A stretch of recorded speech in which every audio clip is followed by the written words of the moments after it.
Panoorin. is ours. Now, is the gentleman saying, Hmm. again, I don't see the point. We were awarded by the arbitral tribunal. It is Correct? Doon pa lang po eh.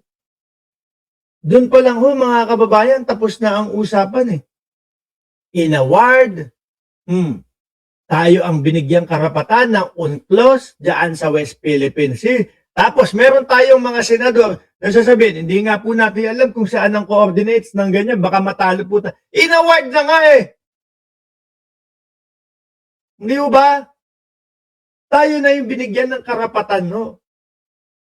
Mga bossing. ours. Now, is the gentleman saying the tribunal was mistaken and therefore what was awarded to us should not have been awarded to us? Would the Honorable Senator agree that in law, a claim to land or waters must be defined by metes and bounds? We already have an arbitrary ruling in our favor. So the metes and bounds is not Pero yun yun, no? Pabor na sa atin yung naging desisyon sa arbitral ruling. Pero mismo mga senador pa natin kagaya ni Marcoleta, yung kumukontra mga kababayan. Aba, kung senador nyo to, mag-isip-isip kayo. Diba?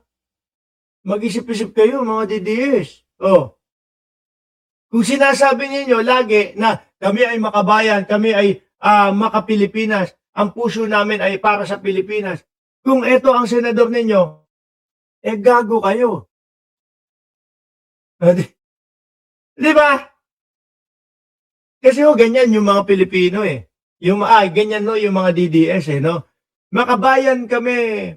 No, ayaw namin ng presidenteng bangag. Ayaw namin ng presidenteng ganito na hindi naman nila napatunayan na gumagamit na ipinagbabawal na gamot ang Pangulo. UNCLOS, ayan, sabi ni Sir Chris Angel, United Nations Convention on the Law of the Sea. Bumabor sa atin, Pilipinas ang may karapatan. Tapos ang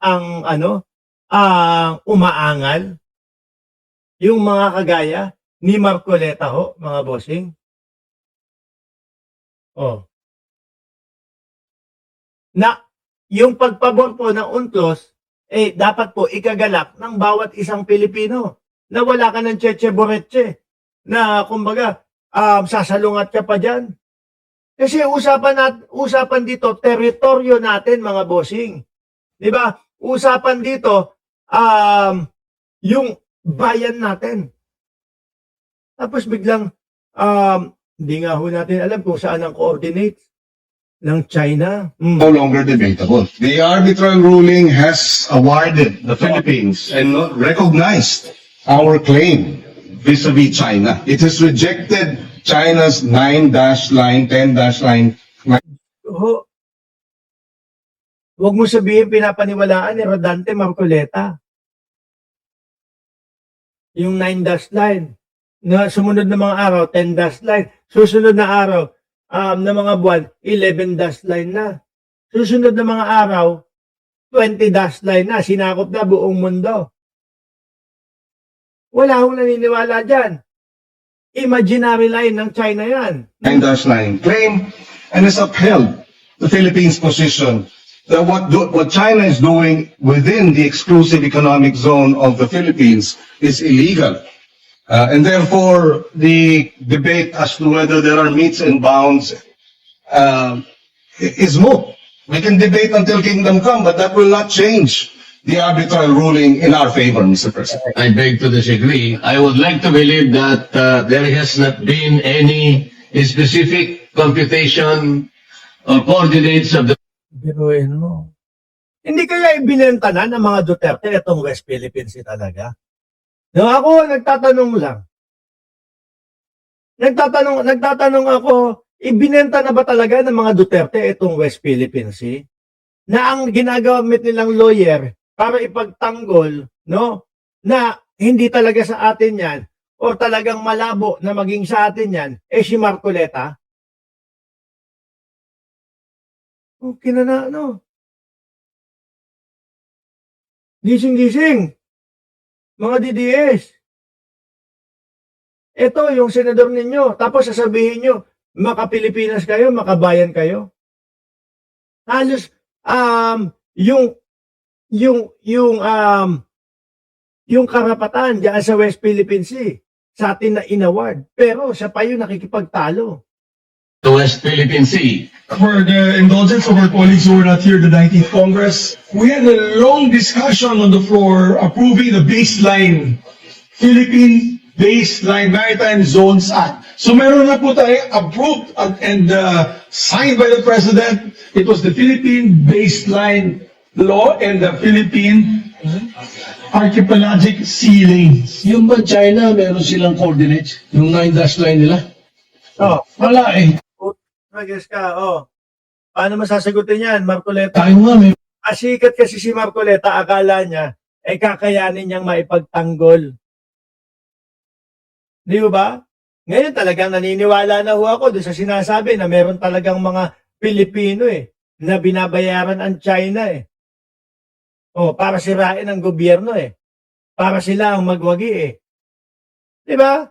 Paano ang estilo ho nila? O sige, kayo mag-away diyan. No, ba? Kami dito tayo lang kami. Panoorin namin kayo. Pagka kayo nag-away-away, kayo, mahina na kayo, saka kami entra. baseline eh. Sila wala eh. Kung ano mangkinin kanila eh. Dito po nagkakaroon ng di pagkakaunawan. Akala natin may nangunguha ng saangkan ng atin, samantalang yung saangkan ng atin, hindi pa naman natin alam kung hanggang saan ba siya. Mr. President, gaya ng nabanggit kanina ng ating mga kasamahan, noong 2024, naipasa yung RA 12064 na at doon mismo dinebate. Mahirap yung laban mo, Marcoleta. Pag nauntog yung mga ulo ng mga DDS at naintindihan yung mga pinagsasasabi mo, ngayon hindi mga makaintindi, no? Mga bulag Pero pag nauntog mga ulo ng mga DDS, malamang itakwil ka pati ng mga DDS.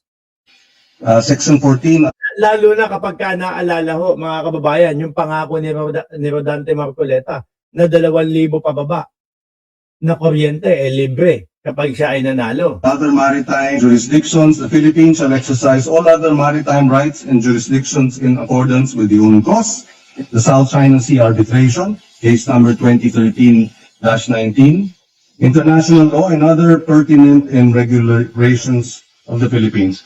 Mr. President, we beg to disagree that the coordinates are not clear, that we have not been able to determine it. We have by law, we have by administrative order, and we have by the arbitral ruling. That is Saan pa? Saan ka pa?